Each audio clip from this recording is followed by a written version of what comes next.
আলহামদুলিল্লাহি রাব্বিল আলামিন ওয়াল আকিবাতু লিল মুত্তাকিন ওয়াস সালাতু আলা রাসূলিহি মুহাম্মাদি ওয়া আলা আলিহি ওয়া সাহবিহি আজমাইন। আম্মা বা'দ, ফাউযু বিল্লাহি মিনাশ শাইতানির রাজীম। বিসমিল্লাহির রহমানির রহিম। ফাইন্না মা'আল উসরি ইউসরা, ইন্না মা'আল উসরি ইউসরা। সাদাকাল্লাহুল আযীম ওয়া সাদাকা রাসূলুহুন নাবিয়্যুল আমিনুল মাতিনুল কারীম ওয়া নাহনু আলা যালিকা লামিনাশ শাহিদিন ওয়া শাকিরিন আলহামদুলিল্লাহি রাব্বিল আলামিন। আলহামদুলিল্লাহ, যাবতীয় প্রশংসা সেই মহান করুণাময় আল্লাহ রাব্বুল আলামিনের জন্য, যিনি এক ও অদ্বিতীয় ওয়াহদাহু লা শারীকা লাহু, যিনি অক্ষয় অব্যয় নিরাকার, যে রব্বুল আলামিন আমাদেরকে মসজিদে আসার তৌফিক দান করেছেন, সেই রব্বুল আলামিনের প্রতি লাখো কোটি শুকরিয়া জ্ঞাপন করি। সকলে মিলে পড়ি আলহামদুলিল্লাহ। তিনার পরি আকা ইনামদার, মাদানী কে তাজদার, মক্কার সরদার, মদিনা সরতাজ, মা আমিন আল্লাহ জিগার, জনাবে নবী মুহাম্মদুর রাসূলুল্লাহ সাল্লাল্লাহু তাআলা আলাইহি ওয়াসাল্লামের প্রতি লাখো লাখো কোটি কোটি দরুদ ও সালাম শান্তির ধারা বর্ষিত হতে থাকুক। সকলে মিলে বলি আল্লাহুম্মা আমিন। আমি আপনাদের সম্মুখে পবিত্র কালামুল্লাহ শরীফ থেকে দুটি আয়াতে কারিমা তেলাওয়াত করেছি।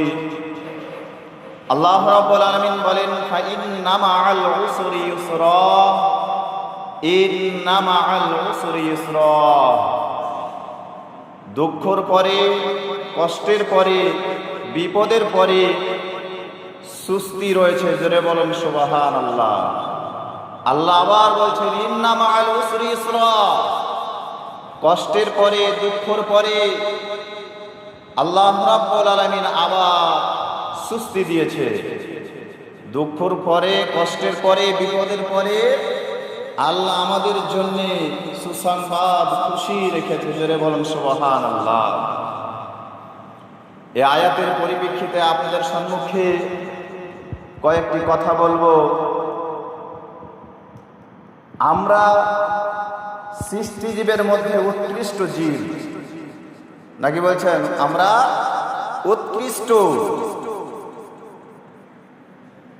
নবী পাক সাহেবে আওলা সাল্লাল্লাহু তাআলা আলাইহি ওয়াসাল্লামের পূর্বে হযরতে দাউদ আলাইহিস সালামের সময়কালে একজন আল্লাহর ওলি ছিলেন।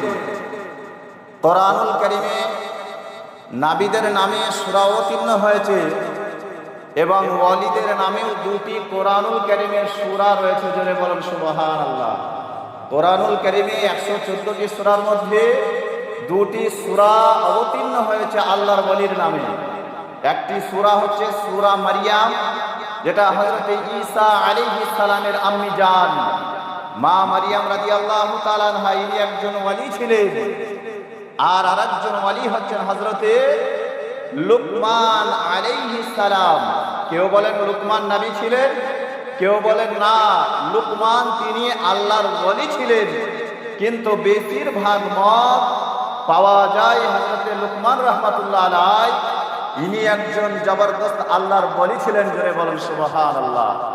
ইনার নামে একটি সূরা দেওয়া হয়েছে, যে সূরাটার নাম হচ্ছে সূরা লুকমান।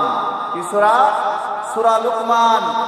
এই সূরা লুকমানে আল্লাহ রাব্বুল আলামিনের এই ওলি হযরতে লুকমান হাকিম রাহমাতুল্লাহ আলাইহি ইনার কিছু নসিহত, মানুষকে যে নসিহত করেছিলেন, নিজের সন্তানকে যে নসিহত করেছিলেন, সুপরামর্শ দিয়েছিলেন, এই পরামর্শগুলো আল্লাহ রাব্বুল আলামিনের দরবারে এমন ভাবে কবুল হয়ে গেছে। আল্লাহ রাব্বুল আলামিন এই নসিহতটাকে আল্লাহ পছন্দ করে নিয়ে মহান রব্বুল আলামিন আল্লাহ পাক আল্লাহ তাআলা কোরআনুল কারীমে সূরা লুকমানের মধ্যে কয়েকটি আয়াত হিসাবে অবতীর্ণ করে দিয়েছে। জোরে বলেন সুবহানাল্লাহ। আল্লাহ রাব্বুল আলামিনের বন্ধু লুকমান রাহমাতুল্লাহ আলাইহির নসিহত অনেক নসিহত ছিল, যে নসিহতগুলো আল্লাহর দরবারে পছন্দনীয় হয়ে গেছিল। লুকমান রাহমাতুল্লাহ আলাইহি তিনার নিজ সন্তানকে বলে, ওয়াইদ ক্বালা লুকমানু লিবনিহি ওয়া হুয়া ইয়াইবুহু ইয়া বুনাইয়া লা তুশরিক বিল্লাহ ইন্নাশ শিরকা লিযুলমুন আযীম। লুকমান হাকিম রাহমাতুল্লাহ আলাইহি নিজের সন্তানকে নসিহত করছেন, বলছেন, বেটা, বলে আল্লাহর সাথে কারো শিরিক করবে না, আল্লাহর সঙ্গে কাউকে শরীক করবে না। আল্লাহ রাব্বুল আলামিনের বন্ধু হযরতে লুকমান রাহমাতুল্লাহ আলাইহি বলেন, আল্লাহ রাব্বুল আলামিনের সঙ্গে শিরিক করা বড় জুলম। এই রকম ভাবে লুকমান হাকিম রাহমাতুল্লাহ আলাইহি তিনার সন্তানকে অনেক অনেক নসিহত করেছিলেন। মানুষদেরকে তিনি নসিহত করতেন। লুকমান হাকিম রাহমাতুল্লাহ আলাইহির জীবনীতে পাওয়া যায়, লুকমান হাকিম রাহমাতুল্লাহ আলাইহি নিজের সন্তানকে নিয়ে তিনার নিজ দেশ থেকে অন্য এক এলাকায় একজন নবীর সঙ্গে সাক্ষাৎ করার জন্য বেরিয়ে গেছেন।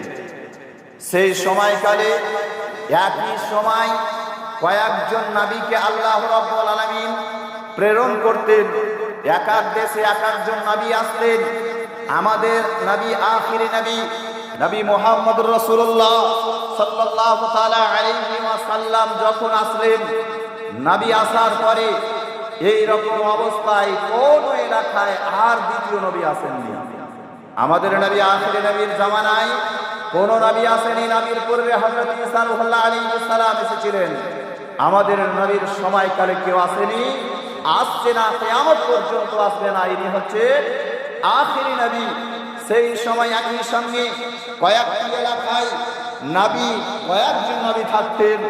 হযরতে লুকমান হাকিম রাহমাতুল্লাহ আলাইহি নিজের সন্তানকে বলছে, চলো বেটা, অমুক জায়গায় একজন আল্লাহর বন্ধু রয়েছেন, আল্লাহর পয়গম্বর রয়েছে, আল্লাহর নবী রয়েছেন, ওনার সঙ্গে সাক্ষাৎ করে আসি। আল্লাহর বন্ধু হযরতে লুকমান হাকিম রাহমাতুল্লাহ আলাইহি নিজের বেটাকে সঙ্গে নেওয়ার পরে ঘোড়া অথবা উট, ঘোড়া বেশিরভাগ পাওয়া যায়, ঘোড়ার মধ্যে সওয়ার হয়ে বাপ এবং বেটা দুজনা চলতে আরম্ভ করলেন। কিছু খাবার নিলেন, পানি নিলেন। পানি নেওয়ার পরে রাস্তা দিয়ে চলতে আরম্ভ করে দিয়েছে। খুব দ্রুত বেগে আগাতে আরম্ভ করে দিয়েছে।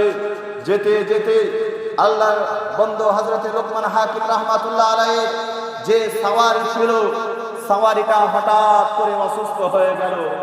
যখনই অসুস্থ হয়ে যায়, তিনার সন্তানকে লুকমান হাকিম রাহমাতুল্লাহ আলাইহি বলে, ফাইন্না মা'আল উসরি ইসরা, ইন্না মা'আল উসরি ইসরা, বলে কোনো কষ্ট দুঃখ নিও না, কোনো কষ্ট মনে ভাবিও না, এই কষ্ট করে আল্লাহ আমাদের জন্য সুসংবাদ সুখ রেখেছে।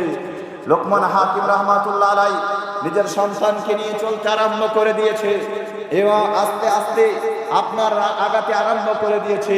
সাওয়ারি থেকে নেমে হেঁটে চলতে আরম্ভ করে দিয়েছে। চলতে চলতে চলে যায়।